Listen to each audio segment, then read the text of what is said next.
ജീവിതത്തിൽ അടുത്ത നിമിഷം നമുക്ക് എന്ത് സംഭവിക്കുമെന്ന് നമുക്കറിയത്തില്ല. ശരിയല്ലേ? നമ്മുടെ ജീവിതത്തിൽ ഈ ഫ്രാക്ഷൻ ഓഫ് സെക്കൻഡ്സിൽ നമുക്ക് ഏത് രീതിയിൽ നമുക്ക് സന്തോഷമായിട്ടിരിക്കാൻ സാധിക്കുമോ അതുപോലെ അങ്ങ് ഇരിക്കുക. ഇപ്പം എല്ലാവരും പണക്കാരാവണമെന്നില്ല.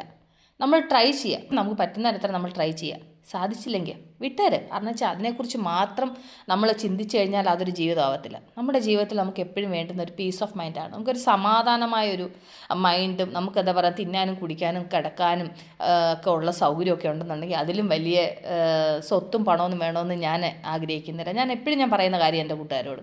കാരണം നമ്മുടെ ജീവിതത്തിൽ നമ്മൾ ഒരുപാട് ആഗ്രഹിക്കുമ്പോഴാണ് നമുക്ക് ടെൻഷൻ കൂടുന്നത്. നമ്മൾ ഒരുപാട് ആഗ്രഹിക്കാതിരുന്നു കഴിഞ്ഞാൽ നമുക്ക് അധികം ടെൻഷൻ ഉണ്ടാവത്തില്ല. ഈ പണമുള്ളവരൊക്കെ സന്തോഷമായിട്ടിരിക്കുന്നതെന്നാണ് വിചാരിക്കുന്നത്? ഒരിക്കലുമല്ല.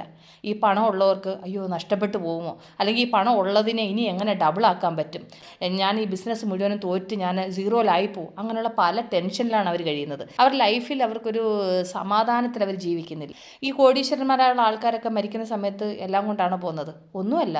വലിയ ബംഗ്ലാവും ഒക്കെ പണിഞ്ഞിട്ട് ഒരുപാട് കാശൊക്കെ സമ്പാദിച്ചെല്ലാം വെക്കുന്നുണ്ട്. പക്ഷെ അവർ പോകുന്ന സമയത്ത് വന്നതുപോലെ തന്നെയാണ് തിരിച്ചും പോകുന്നത്, അല്ലേ? കയ്യിലൊന്നും കൊണ്ടുപോകാറില്ല. അപ്പം ജീവിതത്തിൽ നമുക്ക് വേണ്ടുന്നത് അല്പം സമാധാനം, സന്തോഷം, മറ്റുള്ളവർക്ക് ദോഷം നിരൂപിക്കാതിരിക്കുക. ഉള്ളതിൽ സംതൃപ്തിപ്പെട്ടിട്ട് സന്തോഷമായിട്ട് ജീവിക്കുമ്പോഴാണ് ജീവിതത്തിന് സമാധാനം ഉണ്ടാകുന്നത്. ലൈഫിൽ എപ്പോഴും ചിന്തിക്കേണ്ടുന്ന കാര്യം, ജീവിതത്തിൽ എന്തില്ലെങ്കിലും മനസ്സമാധാനം ഉണ്ടെങ്കിൽ അതിലും വലിയൊരു സമ്പാദ്യം വേറൊന്നുമില്ല.